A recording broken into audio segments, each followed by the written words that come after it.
మల్కాజ్గిరి నగరపాలిక పరిధిలో 1511 కోట్ల అభివృద్ధి పనులకు శ్రీకారం చేశారంట. అవి ఏమేం పనులు చూద్దాం.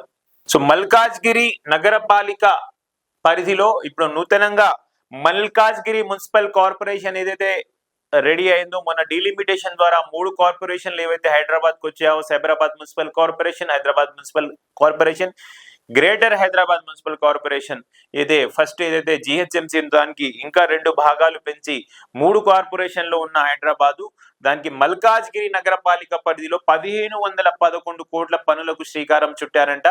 మహానగరంలో నూతనంగా ఏర్పాటైన మల్కాజ్గిరి నగరపాలక సంస్థ ఎంఎంసి పరిధిలో 1511 కోట్ల అంచనా వ్యయంతో చేపట్టనున్న పలు భారీగా మౌలిక వసతులు ప్రాజెక్టులను ముఖ్యమంత్రి రేవంత్ రెడ్డి ఆదివారం శంకుస్థాపన పనులు చేశారంట. అనంతరం ప్రజా సేవలను డిజిటలైజ్ చేస్తూ రూపొందించిన క్యూర్1 మొబైల్ అప్లికేషన్ ను ప్రజలకు అంకితం చేశారు. కంటోన్మెంట్ ప్రాంతంలోని army ordnance corps AOC centre పరిధిలోని సహదారులను మూసివేయాలనే ప్రతిపాదన నేపథ్యంలో స్థానికులు రాకపోకలకు ఇబ్బంది లేకుండా ప్రభుత్వం ప్రత్యామ్నాయ రోడ్డు ఇదొకటి పని చేస్తున్నారు. అండ్ దీంతో పాటు 2002 మీటర్ల ఎలివేటెడ్ కారిడార్ ను నిర్మించుకున్నారు. ఇందుకు రక్షణ శాఖకు చెందిన 48.9 ఎకరాల భూమి, రైల్వేకు చెందిన 3101 చదరపు మీటర్ల స్థలాన్ని సేకరిస్తున్నారు. ఈ ప్రాజెక్టు పూర్తి వ్యయం 960 కోట్లు, అందులో నిర్మాణాలకు 490 కోట్లు, భూసేకరణకు 470 కోట్లు కేటాయించారు. నిర్మాణ కాంట్రాక్ట్ రివులార్ కన్స్ట్రక్షన్ సంస్థకు దక్కిందంట. టీకేఆర్ కాలేజ్ నుంచి మందమల్లమ్మ జంక్షన్ వరకు 6 లేన్ల పై వంతెన ఇన్నర్ రింగ్ రోడ్డుపై ఎల్బీ నగర్ నుంచి ఓవైసీ జంక్షన్ మధ్య సిగ్నల్ రహిత ప్రయాణాన్ని సాకారం చేయడానికి 416 కోట్ల వ్యయంతో 6 లేన్ల ద్విముఖ బై డైవర్షనల్ పైవంతెన నిర్మాణానికి ముఖ్యమంత్రి శంకుస్థాపన చేశారు. 2170 మీటర్ల పొడవు, 25 మీటర్ల వెడల్పుతో ఇరువైపులా 11.5 మీటర్ల క్యారేజ్ వేతో ఈ ఫ్లైఓవర్ రూపుదిద్దుకుంది. ఈ ప్రాజెక్ట్ పరిధిలో TKR college junction, Gayatrinagar junction, Mandamallamma junction ఉన్నాయి. దీని నిర్మాణ వ్యయం 366.54 కోట్లు కాగా భూసేకరణకు 89.46 కోట్లు కేటాయించారు.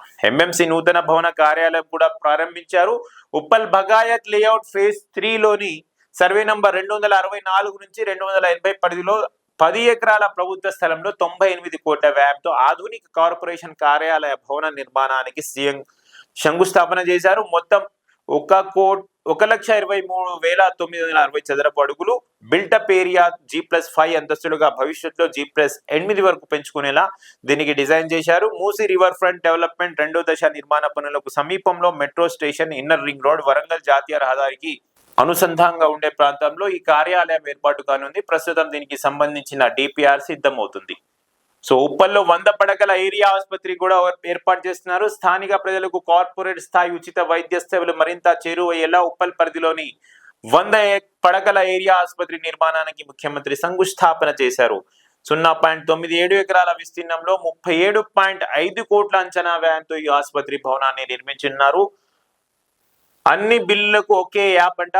పట్టణ పరిపాలనలో డిజిటల్ పారదర్శకతను పెంచేందుకు సీఎం రేవంత్ రెడ్డి చేతుల మీదుగా క్యూర్1 యాప్ ప్రారంభమైందంట. నిన్న core urban region economic cure పరిధిలోని పౌరుల సేవ కోసం ఈ ప్రత్యేక ప్లాట్ఫామ్ రూపొందించారు.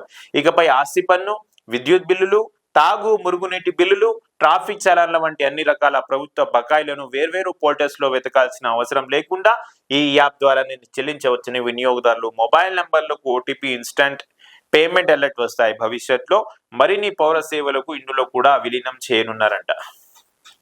సో ఇదేమైనా నిన్న ఎంఎంసి కార్పొరేషన్ ఆఫీస్ అయితే ఓపెన్ చేశారు. మళ్ళీ ఈ రోజు సిఎంసి ఆఫీస్ కూడా ఇనాగ్రేషన్ చేయడానికి, శంకుస్థాపన చేయడానికి మరియు భారీ బహిరంగ సభ ఏర్పాటు చేయడానికి ముఖ్యమంత్రి రేవంత్ రెడ్డి గారు ఈ రోజు మియాపూర్ కూడా వస్తున్నారు.